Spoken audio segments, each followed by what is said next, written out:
Date था 15 मार्च 2013। शाम के 7:30 बजे थे। उसी वक्त आगरा पुलिस के कंट्रोल रूम में फोन की घंटी बजी। कॉल करने वाले ने पुलिस को बताया कि आगरा के दयालबाग इलाके में खिलगांव के पास एक लावारिस अल्टो कार खड़ी है। दो पुलिस सूचना पाते ही उस जगह पर पेट्रोलिंग बाइक पर सवार होकर मौके पर पहुंचे। उन्होंने कार के आसपास छानबीन की, फिर किसी तरह से कार को खोलकर उसकी तलाशी ली। कार से एक कागज का टुकड़ा मिला जिस पर एक मोबाइल नंबर लिखा था। पुलिस वाले ने उस नंबर पर कॉल किए तो पता चला कि वो नंबर कार के मालिक सुशिपाल शर्मा का था। पुलिस ने उन्हें कार के बारे में जानकारी दी, फिर कार को कब्जे में लेकर अमर विहार पुलिस चौकी पर पहुंचा दिए। दूसरी तरफ से कार की यूं लावारिस मिलने से सुशिपाल शर्मा के घर में हड़कंप मच गया, क्योंकि वो कार सुशिपाल शर्मा की बेटी नेहा चलाती थी।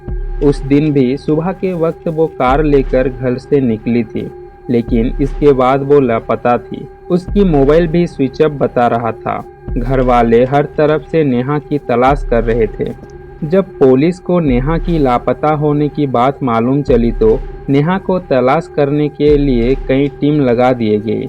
नेहा शर्मा आगरा के मशहूर दयालबाग एजुकेशनल इंस्टीट्यूट में पढ़ रही थी। वो बहुत ही होनहार और बेबाक लड़की थी। एमएससी फिल करने के बाद वो पीएचडी कर रही थी। नेहा के परिवार में माता पिता के अलावा एक बहन और एक भाई थे। राधा स्वामी संप्रदाय को मानने वाले इस परिवार के जान नेहा में ही बसती थी। 13 तारीख को नेहा हर दिन की तरह अपने पिता की लाल अल्टो कार लेकर कॉलेज जाने के लिए घर से निकली थी, लेकिन शाम के 5 बजे तक भी घर नहीं पहुंची थी। नेहा की मां लगातार उसके मोबाइल पर फ़ोन कर रही थी। मां ने एक के बाद एक करीब 50-60 बार उसके नंबर पर कॉल की, मगर कॉल रिसीव नहीं हुआ। वो लगातार कॉल करती रही और तभी अचानक किसी लड़के ने नेहा के फ़ोन पर कॉल रिसीव की और बोला, नमस्ते आंटी। ये सुनते ही उसकी माँ थोड़ी चौंक गई कि आखिर नेहा के फ़ोन किसी लड़के के पास क्यों है। वो कुछ उससे पूछ पाती, वो लड़का कहता है कि नेहा दीदी तो सदर बाजार गई है। बस इतना कहकर कॉल काट देता है। नेहा की मां का दिल बैठा जा रहा था। चंद मिनटों के बाद उन्होंने फिर से नेहा के मोबाइल पर कॉल की।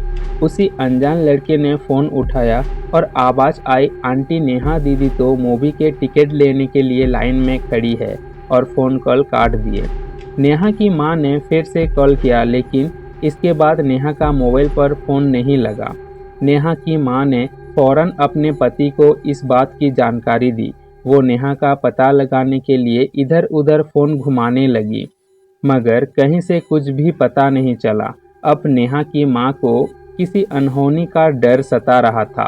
पिता और भाई नेहा को तलाश कर रहे थे। शाम के 9 बज चुके थे। पुलिस नेहा के तलाश में जुटी थी। नेहा के घरवाले भी पुलिस के साथ आ गए थे। इस दौरान पुलिस को पता चला कि नेहा को आखिरी बार DEIE की नैनो बायोटेक्नोलॉजी लैब की तरफ जाते हुए देखा गया था। पुलिस की टीम फौरन बायो लैब पहुंची।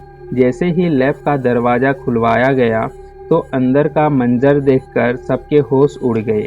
लैब के उस कमरे में चारों तरफ खून बिखरा हुआ था और सामने फर्श पर पड़ी थी नेहा की खून से सनी हुई लाश।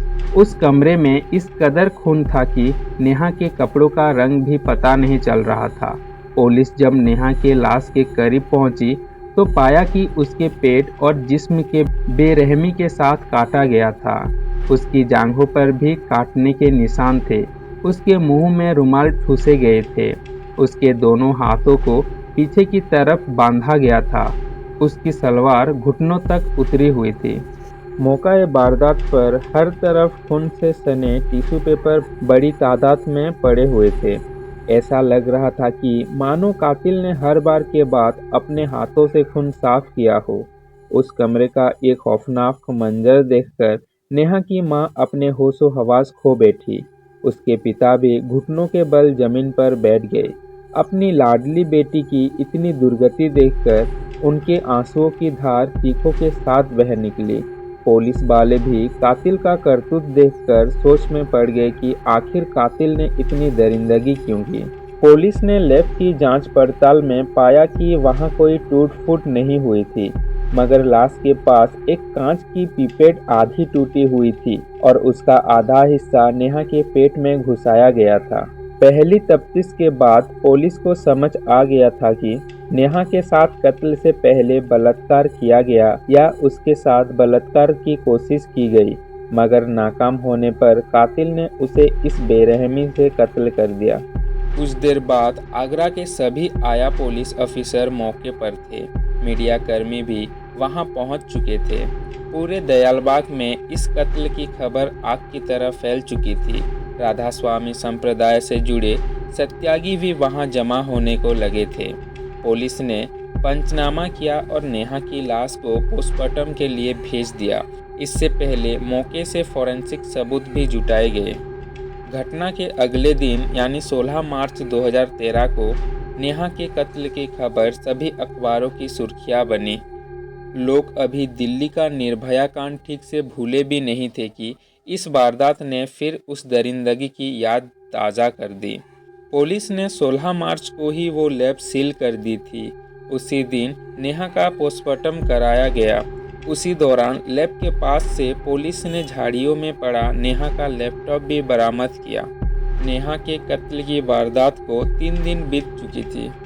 पुलिस नेहा के दोस्तों, साथ पढ़ने वाले और तमाम लोगों से पूछताछ कर रही थी। तभी एक प्रोफेसर ने पुलिस को एक लड़के के बारे में बताया जिसका नाम विशाल शर्मा था। वो दयालबाग एजुकेशनल इंस्टीट्यूट परिसर में निर्माण कार्य कराने वाला एक ठेकेदार था।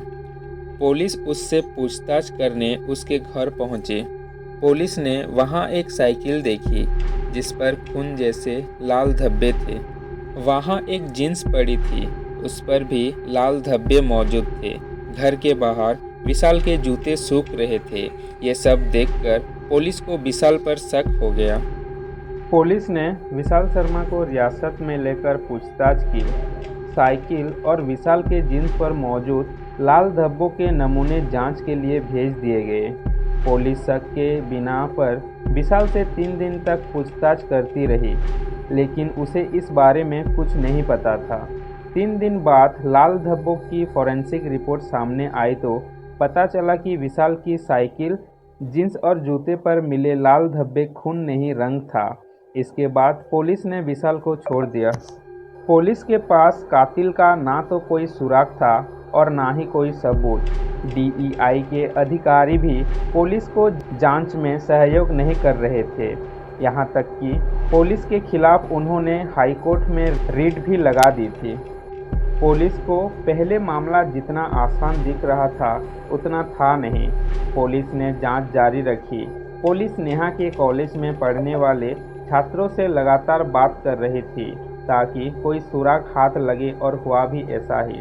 एक दिन नेहा के घरवाले ने ही पुलिस को बताया कि उदय नाम का एक लड़का नेहा को परेशान करता था। वो लड़का दयालबाग एजुकेशनल इंस्टीट्यूट के चेयरमैन और पूर्व IAS अधिकारी का भांजा था। पुलिस उससे पूछताछ करने पहुंची। उदय ने पुलिस के सवालों के जवाब ऐसे दिए कि जैसे वो नेहा को जानता ही नहीं। पुलिस भी उससे जवाबों से संतुष्ट होकर वापस लौट आई। हालांकि उदय के परिवार वाले और DEI के चेयरमैन पुलिस से नाराज थे। पुलिस की छानबीन जारी थी। उसी दौरान कुछ छात्र छात्रियों ने फिर से दबी आवाज में उदय पर शक जताया। हालांकि कोई भी खुलकर सामने आने को तैयार नहीं था। पुलिस ने एक बार फिर उदय से पूछताछ करने का फैसला किया और उसके घर जाकर सवाल जवाब किए। इस बार उस लड़के के घरवाले पुलिस के खिलाफ ही उत्पीड़न की शिकायत लेकर अदालत जा पहुंचे। इस बीच पुलिस को नेहा की पोस्टमार्टम रिपोर्ट मिली, जिसके मुताबिक नेहा को कत्ल से पहले क्लोरोफॉर्म देकर बेहोश किया गया था। हैरानी की बात यह थी कि पोस्टमार्टम रिपोर्ट में इस बात की कोई जानकारी नहीं थी कि नेहा के साथ रेप हुआ या नहीं। कत्ल के 15 दिन बाद पुलिस एक बार फिर से फॉरेंसिक टीम के साथ सील की गई बायोलैब पहुंची। बारीकी के साथ फिर से सुराग जुटाने की कोशिश की गई। कई घंटे की मुशक्कत के बाद टीम ने लाश वाली जगह के पास से कुछ बाल बरामद किए। उस जगह से फिंगरप्रिंट भी लिए गए। फिर जितने भी सुराग थे जांच के लिए भेजे गए। पुलिस अब तक इस मामले में करीब 250 लोगों से पूछताछ कर चुकी थी। ये केस सीबीआई को दिए जाने की मांग भी तेज होने लगी थी। पुलिस पर दबाव बढ़ रहा था। पुलिस ने अपनी जांच का दायरा केवल 22 लोगों तक सीमित किया।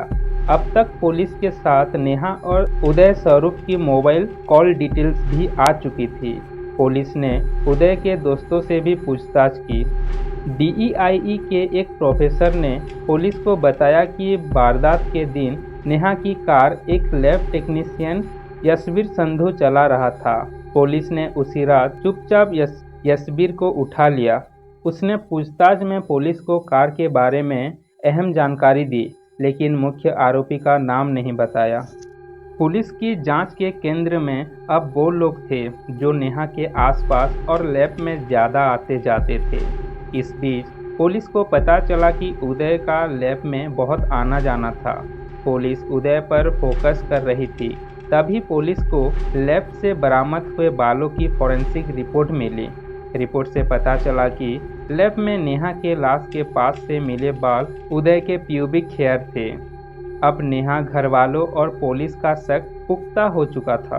पुलिस ने एक बार फिर से उदय को थाने बुलाकर पूछताछ की। एक मनोचिकित्सक भी पूछताछ में शामिल था। पुलिस ने बार बार उदय से सवालों के कागज पर लिखकर बार बार पूछा। उन सवालों से उदय टूट गया और उसके जवाब बदल गए थे। सबूतों की बिना पर उदय और टेक्नीशियन यशवीर संधू को गिरफ्तार किया गया। जांच टीम में एक एसपी, 2 डीएसपी और एक एसएचओ समेत कई पुलिस वाले शामिल थे। पुलिस ने खुलासा करते हुए बताया कि वारदात के दिन उदय ने लैब टेक्नीशियन यशवीर संधू की मदद ली थी। उसकी सूचना पर ही वो नेहा की मौजूदगी में लैब पहुंच गया था। मौका पाकर उसने नेहा को बेहोश किया। फिर बाहर आकर उसने नेहा की कार की चाबी यशवीर संधू को दी। यशवीर कार को लावारिस छोड़कर वहां से निकल गया था, जबकि वारदात के बाद उदय ने ही नेहा का लैपटॉप झाड़ियों में फेंका था। नेहा का मोबाइल भी उसी के पास था। उसने लैब से कत्ल के सबूत मिटाने की कोशिश भी की थी। पुलिस ने 39 दिनों की तफ्तीश के बाद 23 अप्रैल 2013 को नेहा मर्डर केस का सनसनीखेज खुलासा किया और साल 2015 में दोनों आरोपियों को खिलाफ चार्जशीट दाखिल कर दी गई थी। तो दोस्तों, ये था केस नेहा शर्मा के बारे में।